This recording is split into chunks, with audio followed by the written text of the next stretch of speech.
One thing that we must accept, there is some confusion in the Mt.Kenya region. We all also have to agree that the Mt.Kenya region is the region that we have to bank on in order to take President William Ruto home. In that, if 5.2 million votes vote against you, there is no way you can win an election in this country. Also, considering their history, these people have been determining who becomes the president and who does not.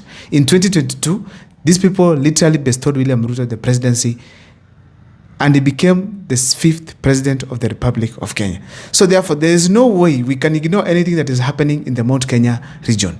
Now, as we speak today, based on my observation, there's some confusion that has been created in the Mt.Kenya region. Now, the confusion is across, but before I take you through on the confusion in Mt.Kenya, if this is the first time you're watching my videos at Mukwa Times, please take a second or two to subscribe, like, and comment, because that is the best support you can always give this channel. Ladies and gentlemen, let me dive into this topic here today.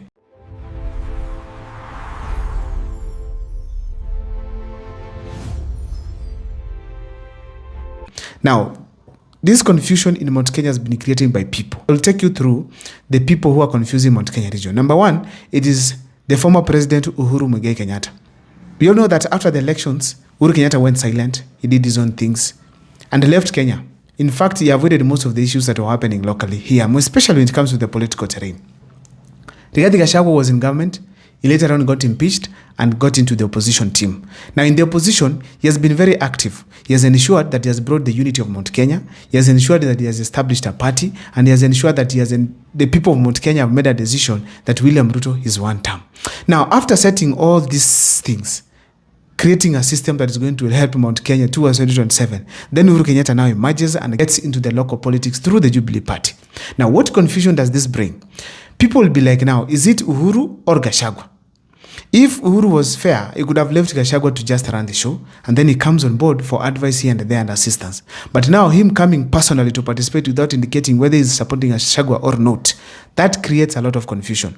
Apart from that, he has come with the Jubilee Party. Now, already the Mount Kenya people had been introduced to the DCP, the new party by Rigathi Gachagua. So if the Jubilee Party is again introduced, confusion is created. Now, do we go with the Jubilee Party or do we stick with Rigathi Gachagua's DCP party? I heard that Morade has already tweeted that there are going to be divisions. There are going to be regions to be controlled by DCP, DP, and the Jubilee Party. So he has said some counties are going to have governors of Jubilee, senators of Jubilee, MPs of Jubilee, while others are going to take these others as well for DCP, DP, plus any other party that will be in the opposition, the united opposition side. So in a nutshell, that's confusion that was very unnecessary in the Mount Kenya region.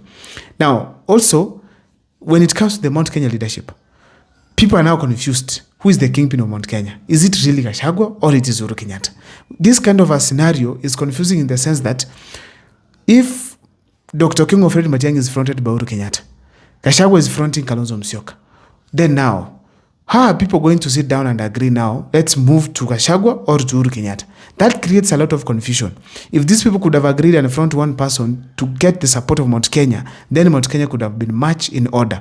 Because it is a big concern because Mount Kenya is going to determine who becomes the president in 2027. If it is destabilized, then William Ruto gets a free way for him to get back to the presidency in 2027. So therefore, that is one of the confusions that Uhuru Kenyatta has created in the Mount Kenya region. The other person who has created confusion in Mount Kenya is Kithure Kindiki.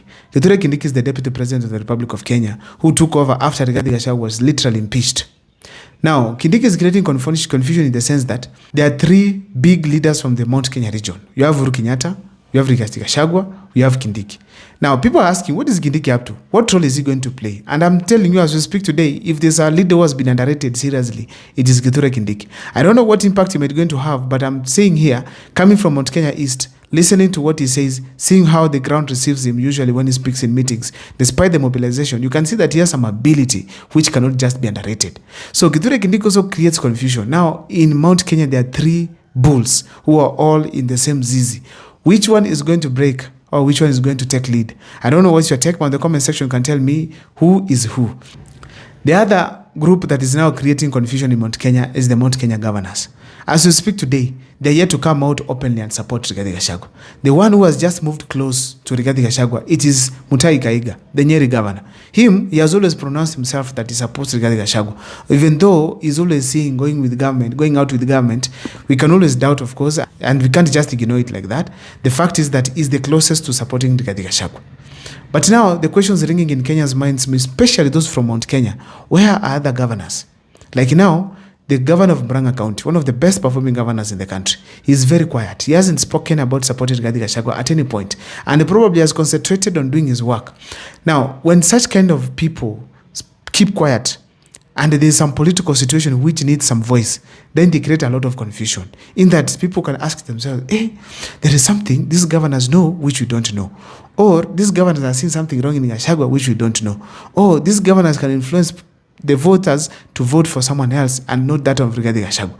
So they are creating some confusion in the Mount Kenya region, which might be able to actually later on lead to poor decision making by some people, whom especially those who follow them. Now, the last person who is creating Mount Kenya confusion, it is Ndindi Nyoro. Ndindi Nyoro is one of the leaders in the Mount Kenya region.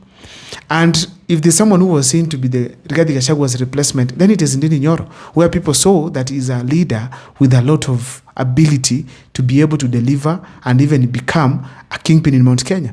But now, ever since Ndindi Nyoro was removed from his position and Rigathi Gachagua was impeached, he has been very quiet, not stating clearly where he belongs to, whether it is one term or it is two term. Why is the situation of Ndindi Nyoro creating confusion?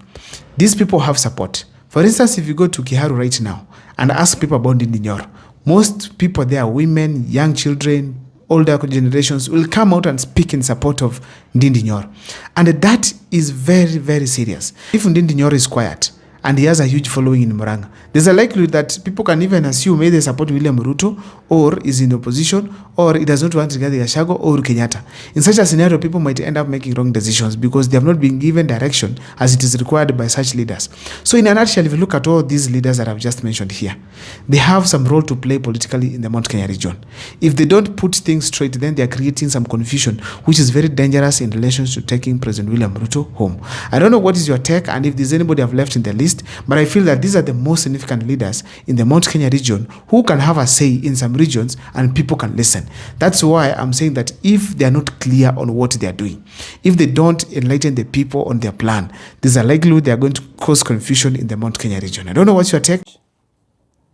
For the last 37 days, our universities have been in a situation that has stalled in terms of education. There is nothing happening in our universities because of the lecturer strikes and also the non-teaching staff strike that is ongoing. And it seems the government has totally abdicated its duty because we do not see the urgency on the side of government when it comes to handling the strike that is currently ongoing in our universities. And it is very appalling. And to make the matter worse, we have seen in the recent past that the government has now started threatening Wasu and Kudheiha. Yet what they are asking for is the government to honor what the government has already signed in the past.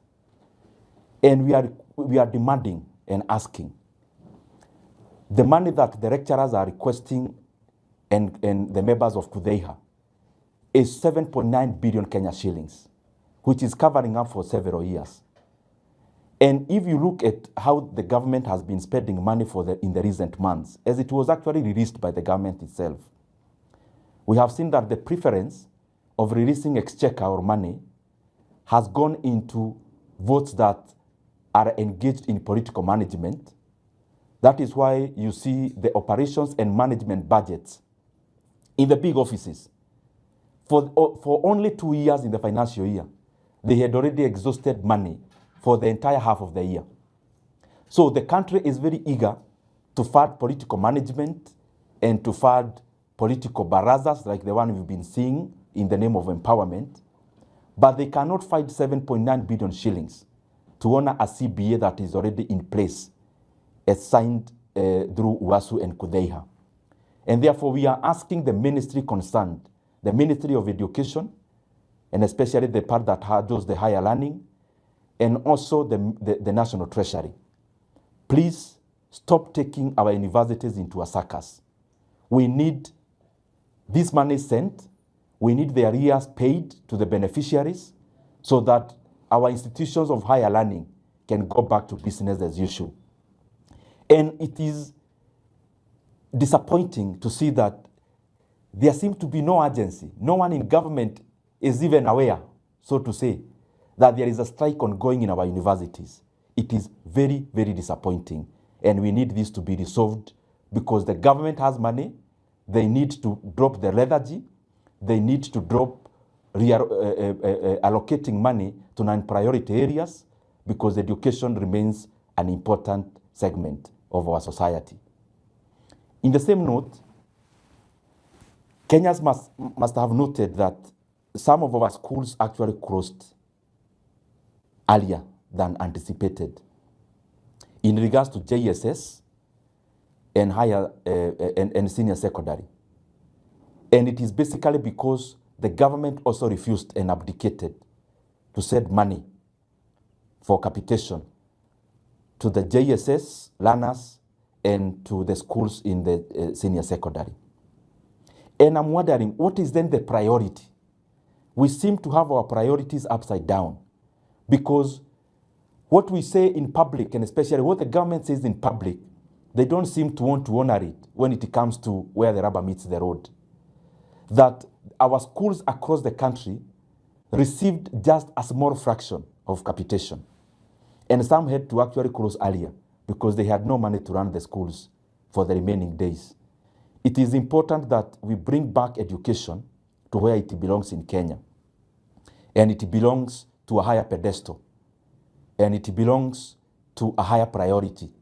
So that even before we engage in ostentatious political fundings, let us focus our mind into funding education and take the primacy of education with the respect, with the weight that it deserves.